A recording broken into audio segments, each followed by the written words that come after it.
Para atlet pelatda binaan KONI Aceh yang dipersiapkan untuk berlaga di PON 2024, yang terdiri dari berbagai cabang olahraga, tetap melakukan latihan intensif selama bulan Ramadan. Dr. Andes Bahtiar Hasan MPD, selaku Ketua Pelatda KONI Aceh menyebutkan, para pelatih sudah menyusun program khusus untuk para atletnya, agar kesehatan serta kebugaran para atlet selama bulan Ramadan ini tetap terjaga. Atlet yang kita peladakan itu semuanya melakukan kegiatan latihan.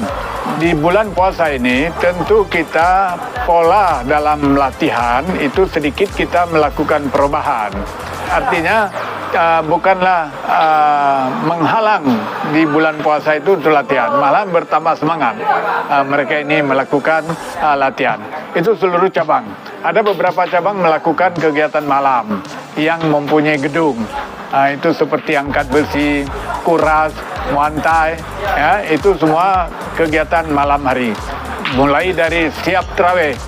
Seperti diketahui, tahun ini, KONI Aceh sudah mempelatdakan sebanyak 621 atlet dan pelatih, untuk dipersiapkan berlaga pada PON ke-21 tahun 2024 nanti.